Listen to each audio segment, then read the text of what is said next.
విజయవాడ సర్వశిక్ష అభియాన్ కార్యాలయం వద్ద ఉద్రిక్త వాతావరణం నెలకొంది. కార్యాలయ ముట్టడికి వివిధ విభాగాలకు చెందిన 26,000 మంది ఉద్యోగులు యత్నించారు. దీంతో ఉద్యోగులను ఎక్కడికక్కడే అరెస్ట్ చేస్తూ స్థానిక కళ్యాణ మండపంలో నిర్బంధిస్తున్నారు. పోలీసుల నిర్బంధంపై ఉద్యోగులు తీవ్ర ఆగ్రహం వ్యక్తం చేస్తున్నారు. కళ్యాణ మండపం గేట్లెక్కి ముందుకు తోసుకుని రోడ్డుపైకి వస్తున్నారు. ప్రభుత్వ సంక్షేమ పథకాలను క్షేత్రస్థాయిలో అమలు చేస్తున్న తమకు జగన్ అన్యాయం చేశారంటూ మండిపడుతున్నారు. సమాన పనికి సమాన వేతనం అమలు చేయాలని డిమాండ్ చేస్తున్నారు.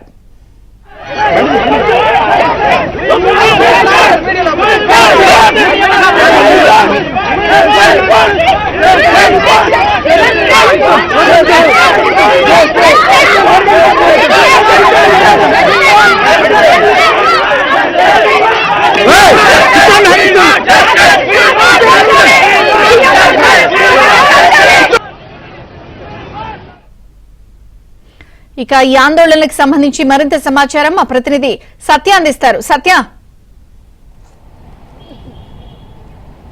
విజయవాడ సర్వశిక్ష అభియాన్ కార్యాలయం వద్ద ఈ ఉదయం 26,000 మంది సర్వశిక్ష అభియాన్ వివిధ విభాగాలకు చెందిన ఉద్యోగులు ధర్నాకు రావడం జరిగింది. వారంతా కూడా ముట్టడించుతున్నారని తెలిసిన పోలీసులు భారీ ఎత్తున వందలాది సంఖ్యలో ఇక్కడ మోహరించి సర్వశిక్ష అభియాన్ కార్యాలయం ఉండే అన్ని వైపులా, ఒకవైపు 100 మీటర్ల రోడ్డు ఏదైతే పడమటి రైతు బజార్ ఉంటుందో అటువైపు పూర్తి స్థాయిలో బ్యారికేడ్లు వేసి వాళ్ళని ఎక్కడికక్కడ నిలువరించారు.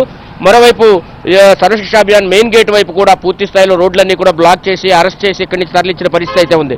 అయితే వారిని ఇక్కడి నుంచి గురునానక్ కాలనీలో ఉన్నటువంటి ఆటోనగర్ అసోసియేషన్ కళ్యాణ మండపంలోకి తరలించి అక్కడ ఉంచారు.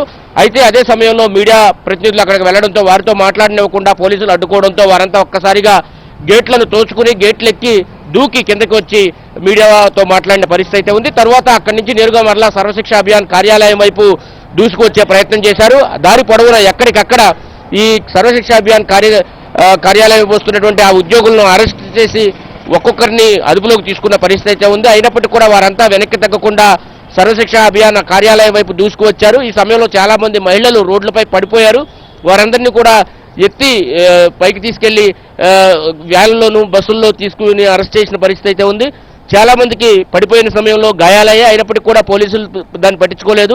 ముఖ్యమంత్రి జగన్మోహన్ రెడ్డి ప్రతిపక్ష నేతగా ఉండగా సర్వశిక్ష అభియాన్లో పనిచేస్తున్న వారందరినీ కూడా రెగ్యులరైజ్ చేస్తామని హామీ ఇచ్చారు. ఆ హామీని నిలబెట్టుకోకపోవడంతో గత 17 రోజులుగా వీరందరూ కూడా ధర్నా చౌక్లో ధర్నాలు నిర్వహిస్తున్నారు. అయినా ప్రభుత్వం స్పందించకపోవడంతో ఇక చేసేది లేక సర్వశిక్ష అభియాన్ కార్యాలయానికి వచ్చి ఎస్పీడీకి విజ్ఞాపన పత్రం ఇవ్వాలనుకున్నాం. అయితే దాన్ని ముట్టడిగా మార్చింది పోలీసులు, ఈ ప్రభుత్వమైన వారంతా కూడా ఆగ్రహం వ్యక్తం చేస్తున్న పరిస్థితి అయితే ఉంది.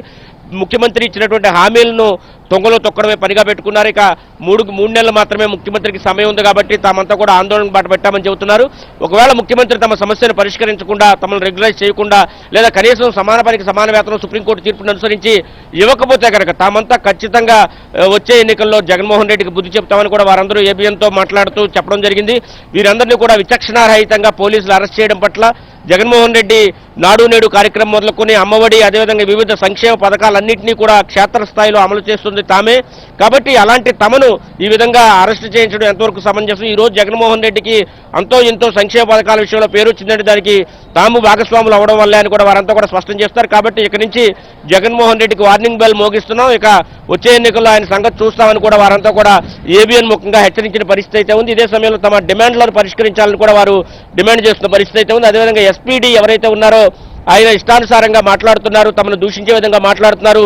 సోషల్ మీడియాలో ఆయన మాట్లాడినటువంటి ఆడియో కూడా వైరల్ అవడంతో ఆ విషయంపైన కూడా వారు తీవ్ర ఆగ్రహంతో వ్యక్తం చేస్తున్న పరిస్థితి అయితే ఉంది. రైట్, వీరందరినీ ఏమన్నా చర్చలకు పిలిచి మాట్లాడే అవకాశం ఉందా ప్రభుత్వం? అంటే గడిచిన కొన్ని రోజులుగా వీరందరూ కూడా ధర్నా చౌక్ వేదికగా ధర్నాలు చేస్తూ ఉన్నారు, ఆందోళన చేస్తున్నారు, ప్రభుత్వానికి తమ సంకేతాలు పంపిస్తున్నారు, తాము ఆందోళనలో ఉన్నామనే విషయాన్ని. అయితే గడిచిన 5 నెలలుగా తమకు ఉద్యోగులకు జీతాలు ఇవ్వడం లేదు. ఏదైతే ఇస్తున్నటువంటి మినిమం చాలా తక్కువ జీతం ఇస్తున్నారో ఆ జీతం కూడా 5 నెలలుగా పడడం లేదు. దీంతో వాళ్ళు ఆందోళన చేస్తూ ఇదే సమయంలో రెగ్యులరైజ్ చేయాలని, లేని పక్షంలో సమాన పనికి సమాన వేతనం అందించాలంటూ కూడా వారందరూ కూడా రోడ్డెక్కిన పరిస్థితి.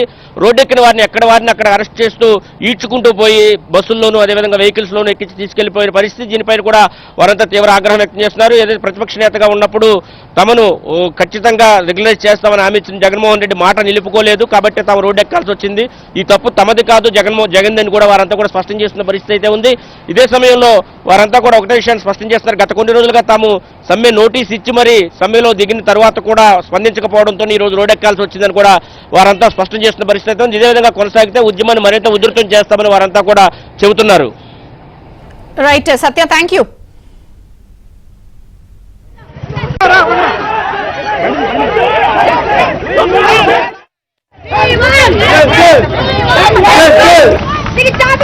ఎందుకు పాదయాత్రలు హామీలు ఇచ్చావు? పాదయాత్రలు చెప్పిన ప్రతి మాట బైబిల్